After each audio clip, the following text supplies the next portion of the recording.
네, 오늘은 우리 예수님의 비유 14번째 시간이네. 벌써 열매 맺지 못하는 무화과 나무의 비유에 대해서 한번 살펴보도록 하겠습니다. 성경에서 여러 나무 중에서 이스라엘을 상징하는 나무들이 몇 개가 있습니다. 3개가 있는데요, 그 중에 하나가 이 무화과 나무죠.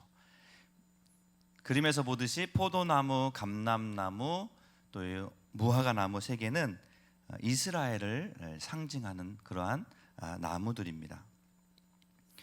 예레미야 11장 16절에 보면 여호와께서는 그의 이름을 일컬어 좋은 열매 맺는 아름다운 푸른 감람나무라 하였다라고 말하고 있어요. 바로 이스라엘을 향해서 아름다운 푸른 감람나무다, 그렇게 말씀하고 있고, 또 이사야 5장 6절에 보면 5장 2절에 보면 땅을 파서 돌을 제하고 극상품 포도나무를 심었다. 이스라엘을 택한 것을 이제 내가 포도나무를 심은 것 같다, 그렇게 이제 표현하고 있습니다. 그리고 호세아 9장 10절에 보면 옛적에 내가 이스라엘을 만나기를 광야에서 포도를 만남같이 하였으며 너희 조상들을 보기를 무화과 나무에서 처음 맺힌 열매를 봄같이 하였다, 그렇게 말하고 있습니다. 이스라엘을 내가 볼 때 포도, 탐스럽게 열린 포도나무 같고 또 무화과 나무 같았다, 그렇게 말씀하고 있습니다. 그래서 무화과가 풍성하게 열리고 또 포도나무가 풍성하게 열리는 것은 어떻게 보면 이스라엘의 번영과 평화, 안정을 상징한다라고 볼 수 있는 것이죠. 또 이 무화과 나무는 성경에서 제일 처음 등장하는 나무라고 할 수 있습니다. 왜냐하면 그 창세기 3장에 보면 그 선악과를 따먹은 아담과 하와가 몸이 이제 벗은 것을 알고 그 나뭇잎으로 옷을 해 입었잖아요. 그게 그 나뭇잎이 바로 무화과 나뭇잎이었습니다. 무화과 나뭇잎은 이제 화렵수, 잎이 넓기 때문에 그것으로 이제 나뭇잎으로 옷을 해 입었다, 그렇게 말씀하고 있습니다. 그래서 어떤 이제 학자는 선악과가 무화과가 아닐까, 그거를 이렇게 주장하는 학자들도 있다고 합니다. 그리고 이 무화과 잎이 널쩍하기 때문에 또 나무가 한 4m까지 자라기 때문에 넓은 그늘을 만들어 줍니다. 그래서 그 밑에서 이제 랍비들이나 유대인들은 거기서 말씀을 묵상하고 또 말씀을 공부하는 그러한 장소로 사용했다고 합니다. 그래서 요한복음 1장에 보면 나다나엘이 예수님을 만나는 장면에서 예수님이 네가 무화과 나무의 아래에 있을 때 내가 봤다, 그 말을 듣고 나다나엘이 깜짝 놀라죠.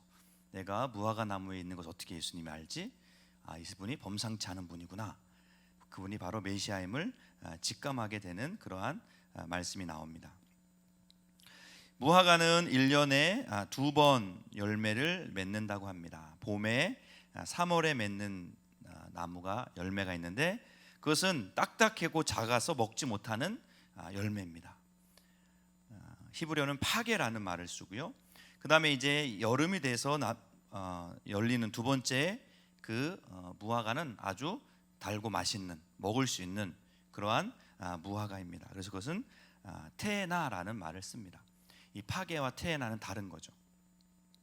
자, 어쨌든 오늘 말씀에 보면 이 무화과 나무가 열매를 맺어서 먹을 게 많은 그런 과일을 제공해 줬어야 되는데 열매가 없는 거죠. 그래서 그것을 이제 도끼로 찍어 버려라, 어떤 그런 명령을 내리는 것을 보게 됩니다.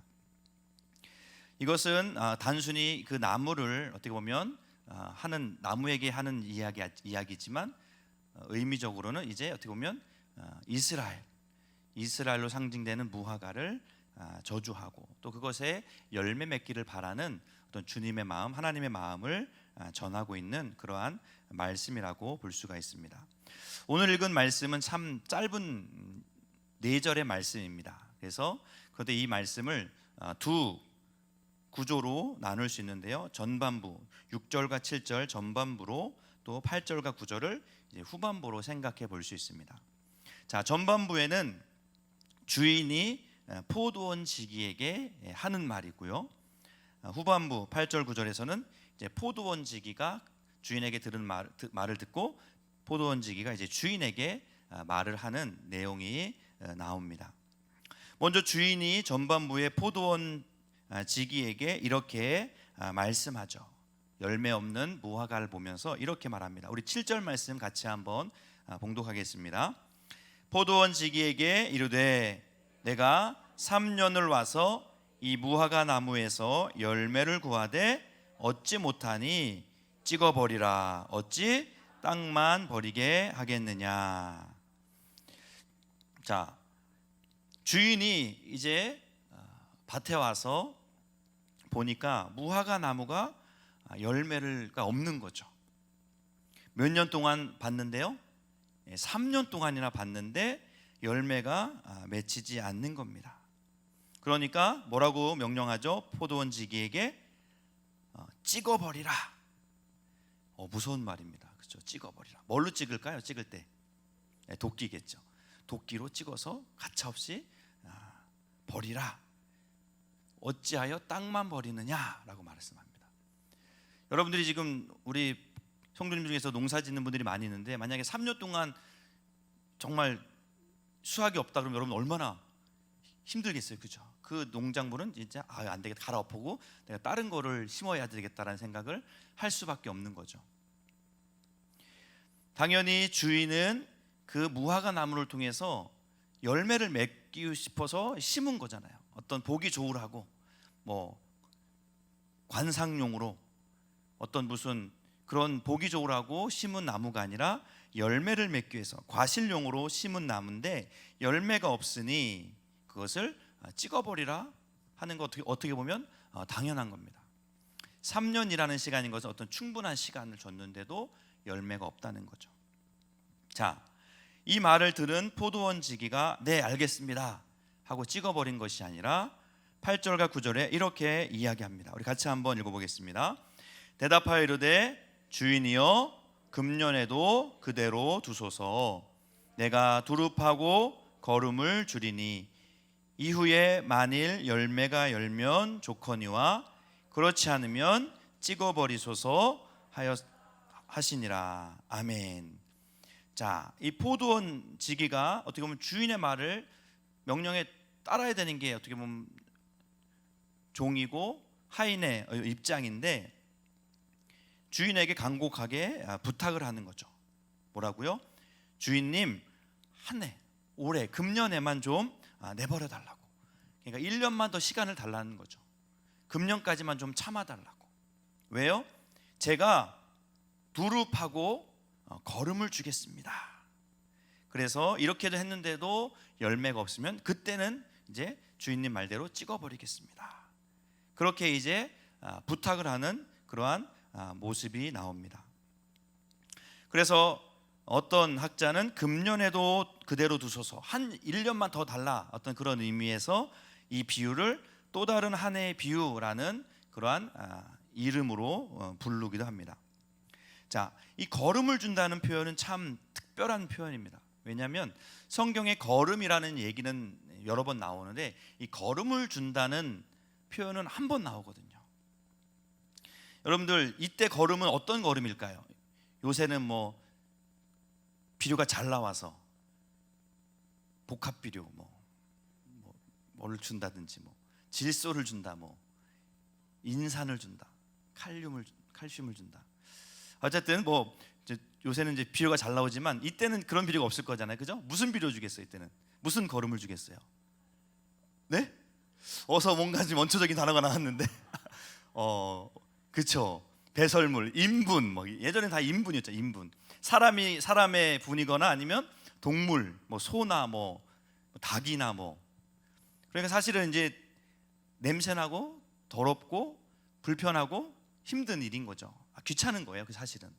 이 지금 포도원지기는 사실을 찍어버리면 편한데, 그죠? 신경도 안 쓰고. 그런데 거름을 준다는 것은 얼마나 힘든 일입니까? 여러분들 거름 줘보신 분은 알 거예요. 저도 어렸을 때 거름을 좀 줘봤는데 냄새도 나고 힘들고 귀찮고 되게 번거로운 일이거든요. 근데 포도원지기가 주인에게 한 번만, 1년만 한 번만 기회를 달라. 제가 열심히 한번 땅 두루 파서 걸음을 한번 줘보겠습니다. 그렇게 지금 부탁을 하고 있는 그러한 내용입니다. 자, 이 비유가 왜 예수님께서 이 비유의 말씀을 하셨을까? 우리가 한번 생각해 봤으면 좋겠는데요. 이 비유는 여러 가지를 이제 상징하는 그러한 이야기입니다. 자, 포도원 주인은 누구를 상징할까요? 포도원 주인은 하나님이겠죠. 하나님. 자, 그럼 포도원은 뭘까? 포도원은 이스라엘 민족이 되겠죠. 이스라엘이. 하나님께서 포도원 이스라엘에 이제 무화과를 심었다. 무화과나무는 뭘까요? 그 유대인들이겠죠. 백성들. 좀 넓게 보면 이제 예수 믿는 성도들이라고 할 수도 있을 것 같습니다. 저와 여러분들도 어떻게 보면 열매 맺어야 될 그런 무화과 나무라고 할 수 있겠죠. 자, 3년이라는 시간, 3년이 그냥 3년이라고 우리가 의미 없는 3년이라고도 할 수 있겠지만, 예수님과 우리가 연결시키면 예수님이 활동한 공생의 3년이라고 볼 수 있는 거죠. 예수님이 3년 동안 활동을 하고 천국 복음을 정했는데, 이스라엘에게, 민족에게 복음을 전했는데 그들이 전혀 꿈쩍도 하지 않는 거죠. 예수님을 받아들이지 않고 오히려 배척한다는 거죠. 그런 의미에서 이 포도원 지기는 누구를 상징할까요? 포도원 지기. 내가 두루 파고 걸음도 주겠습니다. 한 번만 더 기회를 주십시오. 주인님. 누굴까요? 예수님입니다. 예수님이 한 번만 더 기회를 달라는 거죠. 여기서 열매를 맺지 못했다는 것은 어떤 참된 회개의 모습, 정말 우리가 하나님 앞에서 제대로 신앙생활하는 어떤 그런 모습을 의미할 겁니다. 하나님은 예수님께서 예수님을 통해서 3년이라는 시간 동안 충분하게 말씀을 전하고 천국 복음을 전했지만, 오히려 유대인들은 예수님을 배척하는 거죠. 거부하는 겁니다. 그 말씀을 오히려 듣고 회개하고 하나님이 진정 원하시는 모습이 어떤 것인지를 돌아오고 회개하는 것이 아니라, 오히려 그 예수님을 박해하고 예수님을 이제 죽이려고 하는 어떤 그런 모습을 예수님께서 이제 이 비유를 통해서 말씀하고 있는 거죠. 회개하지 않는 너희가 잘났다고 하나님께 택한 백성이라고 이야기를 하면서 정말 하나님의 뜻을 알지 못하고 겉으로만 하나님 백성처럼 그렇게 살고 있는 모습에 대해서 이제 참된 회개를 해야 된다라는 것을 가르치고 있는 말씀입니다. 자, 여기서 도끼는 바로 하나님의 공의를 의미하죠. 공의. 하나님은 이스라엘 백성을 심판할 수밖에 없는 겁니다. 예수님을 보냈고 기회를 줬지만 그들이 예수님을 받아들이지 않았기 때문에 그들은 이제 하나님 앞에 심판을 받아도 당연한 그러한 대상이 됐다는 거죠. 그런데 그 심판이 미뤄진 이유는 바로 그 하나님과 이스라엘 백성, 우리 사이에 중보자 되시는 예수님께서 하나님 한 번만 더 기회를 주십시오. 제가 두루 파고 걸음을 주겠습니다. 예수님은 걸음을 주셨을 뿐만 아니라 친히 걸음이 되어 주셨죠. 한 알에 썩어지는 밀알이 되어 주신 거잖아요. 이 걸음은 바로 하나님의 사랑을 의미하죠. 중보자 되시는 예수님을 통해 보여주신 하나님의 사랑, 십자가를 통해 우리에게 보여주신 하나님의 사랑, 한 알의 밀알로 땅에 떨어져 죽은 한 알 밀알처럼 예수님이 십자가에 죽으심으로 우리에게 한 번 더 기회를 준 겁니다. 우리는 우리의 의로 구원받을 수 없는 그러한 죄인이었지만 예수님 때문에 우리의 생명이 유지되고 더 연장되었다는 거죠. 자, 그런데 이 비유를 하게 된 동기가 있습니다. 오늘 읽은 13장 6절부터 나오는데요, 1절부터 5절까지가 바로 이 비유의 말씀을 하게 된 동기입니다. 자, 그때 당시에 두 개의 사건이 있었습니다. 두 개의 참 이해할 수 없는 사건이 있었다는 거죠. 첫 번째 사건은 갈릴리의 사람들이 제사를 드리기 위해서 예루살렘에 제사를 드리기 왔다가 빌라도에 의해서 학살을 당한 사건이 있었습니다. 우리 1절 말씀을 같이 한번 읽어보겠습니다. 1절입니다. 그때 마침 두어 사람이 와서 빌라도가 어떤 갈릴리 사람들의 피를 그들의 재물에 섞은 일로 예수께 아뢰니.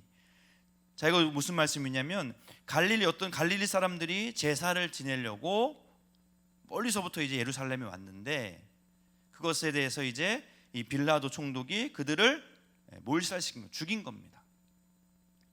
그들이 정확하게 어떤 잘못을 했는지 모르겠어요. 학자들은 어떻게 보면 이제 과격한 독립 어떤 운동을 했을 것이다. 그래서 이제 빌라도가 본을 보이기 위해서, 겁을 주기 위해서 그 사람들을 다 학살했을 것이다. 어떻게 그런 이제 얘기를 하는데, 어쨌든 그 사람들이 이제 죽임을 당한 거죠. 몰살을 당한 겁니다. 제사 지내려고, 예배 드리려고 예루살렘에 멀리서부터 갈릴리에서 왔는데 그들이 이제 그렇게 학살을 당한 거예요. 그러면서 사람들이 뭐라고 생각하냐면, 저 사람들은 뭔가 죄가 많아서 저렇게 죽었겠지, 죽을 짓을 했겠지라고 생각했다는 겁니다. 자, 그리고 또 두 번째 사건이 있었는데, 실로암 연못이죠. 실로암 연못에 있던 망대가 무너져서 그 밑에 있던 무려 18명이라는 사람이 또 몰살을 당한 겁니다. 우리 13장 4절 말씀도 한번 읽어보겠습니다. 또 실로암에서 망대가 무너져 치여 죽은 18사람이 예루살렘에 거한 다른 모든 사람보다 죄가 더 있는 줄 아느냐. 자, 망대 밑에 있었는데 갑자기 망대가 무너져서 18명이나 갑자기 비명횡사, 갑자기 죽은 겁니다. 날벼락, 맑은 하늘의 날벼락인 거죠. 근데 사람들은 어떻게 생각하냐면, 저 사람들은 뭔가 나보다 죄가 많아서 하나님의 저주를 받아서 저렇게 죽었다라고 생각을 했다는 겁니다. 그때 당시에 유대인들의 생각은 인과응보예요. 욥기에서 우리가 알 수 있는 것처럼 저 사람이 무슨 고난을 당하고 뭔가 아픔을 당하면 하나님 앞에 벌받을 짓을 해서 죄가 많아서 저러한 저주, 저러한 벌을 받는다라고 생각을 했다는 거죠. 그래서 빌라도에게 학살당한 갈릴리 사람들, 또 실로암 망대에서 무너져 18명이 죽은 사건에 대해서 사람들은 그렇게 생각했는데, 예수님은 그렇게 말씀하지 않는다는 겁니다. 그렇게 말씀하지 않는, 그들이 나보다 지금 살아있는 나보다 죄가 많기 때문에 죽은 게 아니라는 겁니다. 그리고 나는 지금 내가 살아있는 것은 그 사람보다 죄가 없어서 내가 지금 살아있는 게 아니라는 거예요. 그러면서 이러한 말씀을 합니다. 13장 3절과 5절이 토시 하나 안 틀리고 똑같은 말씀인데요, 우리 한번 볼까요? 5절 말씀 한번 보겠습니다. 같이 봉독합니다. 너희에게 이르노니 아니라 너희도 만일 회개하지 아니하면 다 이와 같이 망하리라. 아멘. 너희는 지금 빌라도에 학살당한 사람, 갈릴리 사람, 저 망대가 무너져 죽은 18명이 나보다 죄가 많아서 저렇게 죽었다고 생각하지 아니라는 겁니다. 그리고 나는 저 사람보다 죄가 없어서 오늘도 이렇게 일할 수 있고 살 수 있는 것 아니라는 겁니다. 우리도 저 사람들처럼 지금 죽어도 어떻게 하나님 앞에 할 말이 없는 그런 똑같은 죄인이라는 겁니다.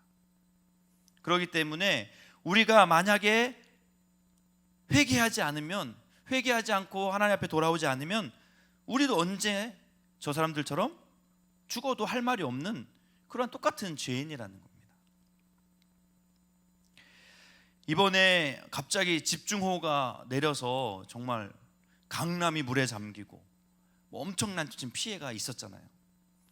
통계를 보니까 한 30명 정도가 지금 사망을 했고 한 12명 정도가 실종돼서 찾지 못하고 있고, 이재민이 한 5,900명, 침수된 차만 11,000대 이상, 10,000대 이상이 침수가 됐다는 거죠. 자, 그 사람들을 그러면 우리는 그런 뉴스를 보면서 혀를 찹니다. 어떻게 저렇게 그러면서 속으로 이제 나는 괜찮다, 나는 뭐 괜찮으니까, 그러면서 좀 우월 의식을 갖죠. 우리는 나는 괜찮아, 저 사람들 뭐가 잘못해가 저렇게, 강남 사람들 돈만 믿고 저러다가 또 어려운 일 당했구만. 우리는 그렇게 이제 생각할 수 있다는 거예요. 그 사람들보다 나를 좀 더 우위에 논다는 거죠. 하지만 그게 아니라는 겁니다. 우리도 얼마든지 죽었어도 할 말 없는 그러한 죄인이었다는 거죠. 그럼 우리가 왜 이렇게 지금 살아있을까? 그것은 내가 잘나서 살아있는 것이 아니라 또 하루에 또 1년에 기회를 주셨다는 거죠. 누가? 중보자 되신 예수님 때문에 우리가 오늘도 우리에게 생명이 주어졌고 올해도 우리에게 올해라는 시간이 우리에게 주어진 줄로 믿습니다. 최근 들어서 정말 안타까운 죽음의 소식을 직접적으로 간접적으로 많이 들었습니다. 젊은 분, 막 30살도 안 된, 30살밖에 안 된 젊은 사람이 갑자기, 또 우리가 도왔던 해피하우스 도왔던 그 목사님이 갑자기 또 돌아가시고, 뭐 우리가 생각할 수 없는 거예요. 갑자기 왜 돌아가셨지? 나이가 젊으신데? 우리는 나는 아직 젊다, 내가 죽을 날은 멀었다, 뭐 20년 뒤, 30년 뒤, 40년 뒤, 50년 뒤라고 우리가 장담할 수 없다는 거예요. 사실은 내가 내일 죽어도 사실 나는 할 말이 없는 그러한 연약한, 하나님 앞에 허물 많은 죄인이라는 거죠. 이 비유에서 특별히 우리가 도드러지는, 우리가 정말 이게 생각해 볼 수 있는 단어가 두 개가 있습니다. 하나는 도끼라는 단어고 하나는 이 걸음이라는 단어입니다. 자, 도끼라는 것, 여러분들도 시골에서 도끼질 좀 해보신 분들은 알 겁니다. 저도 이제 도끼질을 해봤는데, 도끼질에서 탁 한 번에 쫙 갈라지면 엄청 기분 좋잖아요. 쫙 갈라지면 통쾌하죠. 네. 자, 도끼는 뭘 의미할까? 쉬운 겁니다. 편하고 짜릿하고 빠르고 통쾌한, 누구를 정죄하고 심판하고 그 사람을 내가 완전하게 죽이는 방법은 쉽다는 거예요. 금방 쉽다는 거죠. 통쾌하다는 거죠. 빠르다는 거죠. 그 사람을 우리 이 공동체에서 왕따시키는 것 쉽다는 겁니다. 두세 사람만 작당하면 한 사람 왕상시키는 거는 쉽다는 거예요. 너무 통쾌하죠. 누가 한 명이 막 어려움당하고 막 힘들어하는 거 보면 또 우리 안에 그 나쁜 마음이 있어서 또 그런 것을 보면서 또 통쾌할 수도 있다는 거죠. 자, 반면에 걸음이라는 것은 어렵고 불편하고 느리고 고통스러운 거죠. 내가 뭔가를 이게 걸음 준다는 것은 상당히 불편한 거고 힘든 거고 어려운 거고 하기 싫은 겁니다.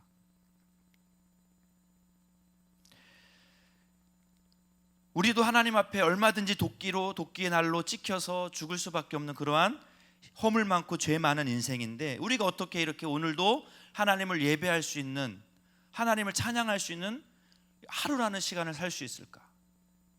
그것은 내가 완벽해서, 내가 완전해서가 아니라 바로 은혜라는 겁니다. 바로 예수 그리스도, 우리의 중보자 되신 예수 그리스도의 은혜로 우리는 살아가고 있다고 우리는 고백할 수밖에 없는 줄로 믿습니다. 우리는 많은 시간과 여건이 충분히 주어졌음에도 불구하고 하나님이 원하시는 열매를 맺지 못하고 있습니다. 벌써 몇 번이고 도끼에 찍혀야 하는 그런 무화과 나무와 같은 우리의 인생이라고 할 수 있습니다. 하지만 중보자 되신 예수 그리스도의 그 십자가 은혜로 또 하루의 시간을 우리에게 부여받았고 또 한 해를 우리는 살아갈 수 있는 그런 은혜를 누린 줄로 믿습니다. 우리는 이 비유를 통해서 두 가지 교훈을 우리가 한번 생각해 봤으면 좋겠습니다. 첫 번째는 회개에 합당한 열매를 맺어야 한다는 것입니다. 내가 지금 살아있는 것은 내가 지은 죄가 없기 때문에 내가 지금 살아갈 수 있는 것이 아니라 중보자 대신 그 예수 그리스도의 십자가 은혜 때문이라는 것을 우리는 다시 한번 기억해야 될 줄로 믿습니다. 그럼 내가 어떤 열매를 맺기를 원하실까? 바로 이 회개에 합당한 열매를 맺기 원하시는 줄로 믿습니다. 나에게 주어주신 은사와 나에게 주신 달란트가 있고 물질이 있고 시간이 있고 열정이 있고 여러 가지 하나님 주신 것이 모든 것이죠. 사실 나한테 아무것도 없었잖아요. 나에게 있는 것이 다 하나님께 주신 것이잖아요. 우리는 그것을 가지고 내 인생만, 나만을 위해서 살고 있지 않나, 우리는 다시 한번 돌아봐야 됩니다. 주님이 원하시는 열매를 맺고 있는지, 우리의 인생이 정말 하나님이 나를 살려주셨는데 살려주신 그러한 가치로서 살고 있는지, 우리는 나 자신을 돌아보며 회개에 합당한, 주님이 기뻐하시는 그런 열매를 맺기 위해서 우리는 날마다 노력하고 기도해야 될 줄로 믿습니다. 또 두 번째는 우리 또한 중보자의 삶을 살아야 할 것입니다. 예수님께서 열매 없는 우리들을 향해서 오래 참으시고 기다려주셨던 것처럼 우리 또한 생명을 살리는 일에, 생명을 살리는 일 위해서 중보자의 삶을 살아야 된다는 것이죠. 도끼로 나무를 찍는 것은, 찍듯이 사람을 판단하고 사람을 내치는 것은 너무나 쉽습니다. 저 사람을 제끼는 거, 저 사람은 안 돼, 저 사람은 안 돼, 저 사람은 도저히 안 되겠어. 그 사람을 정죄하고 제끼고 그 사람을 깎아내리는 것은 너무나 쉽고 편하고 통쾌하죠. 하지만 거기에는 열매와 하나님이 주시는 기쁨이 없다는 것입니다. 하지만 걸음을 주는 것은 너무나 불편하고 느리고 힘들고 사실 아무도 알아주지 않을 수도 있습니다. 하지만 분명히 거기에는 열매가 있고 하나님이 주시는 기쁨이 있는 줄로 믿습니다. 중보자는 드러나는 자리가 아니죠. 지난주 담임 목사님 설교처럼 드러나는 자리가 아닙니다. 나와 하나님만 아시죠. 숨겨진 헌신자죠. 하지만 그런 자들이 많을 때 그 공동체는 살아있는 공동체, 또 한 영혼을 또 세울 수 있는 그러한 공동체가 되는 줄로 믿습니다. 교회학교 우리 청년부를 포함해서 여름 사역이 잘 맞춰졌습니다. 그래서 이제 청년부도 지난주 이제 수련회 끝나고 이번 주 지난주 은혜 많이 받고 이번 주 아이들 주일날 예배 오면 또 아주 은혜가, 아이들이 또 열심히 또 예배 드리고 또 은혜 받겠지 했는데 수련회 때 인원보다 또 예배가 인원이 더 적은 거예요. 수련회 때만큼도 안 온 거죠. 그때는 뭐 정말 열심히 뜨겁게 기도하고 막 춤추며 찬양하고, 또 일반 예배 때 우리 또 주일날 드린 예배 때도 그렇게 할 줄 알았는데 또 아주 차분하게 예배를 드리더라고요. 자, 그거를 보면서 어떤 생각이 들었냐면, 우리 군대 갔을 때 우리 군대 갔던 아들들 있는 분들 알잖아요, 그죠? 막 2병 1병 땐 충성 막 하면서 막 아닙니다 막 그러면서 막 열심히 뭐 아침에 막 일어나고 막 진짜 막 애가 변했구나, 뭔가 달라졌구나 했는데 제대하고 오니까 똑같아지는 거예요. 그 마음을 관물대에다 그대로 두고 다시 온 거죠. 똑같은 아들이 된 거죠. 우리 아이들도 어떻게 보면 뭔가 은혜 받은 것 같고 변화된 것 같았는데 또 예배 때 보면 말썽 피우고 또 예배 안 나오고 또 똑같은 모습을 보인다는 생각을 할 수도 있을 것 같습니다. 그런데 그런 마음 가지고 하면 진짜 교사를 못할 것 같아요. 하지만 얘들은 지금 변하고 있다. 느린 것 같지만 분명히 이들 안에서 지금 씨앗이 트고 있고 자라고 있다. 그러한 믿음을 가져야 할 줄로 믿습니다. 또한 우리는 계속적인 이 중보자 역할을 하는 거죠. 이 아이가 더 성장할 때까지, 더 자라갈 때까지 그 노력을, 그 사랑을 받아야 되는 겁니다. 어렸을 때 여러분들 중에서도 이제 콩나물을 키워 드신 분도 있을 거예요. 저도 어렸을 때 콩나물을 많이 제가 키운 건 아니고 어머니가 키워서 드셨는데, 어머니가 이제 학교 갔다 오면 콩나물에 물 줘라 그래요. 자, 그 시루에다 물을 줍니다.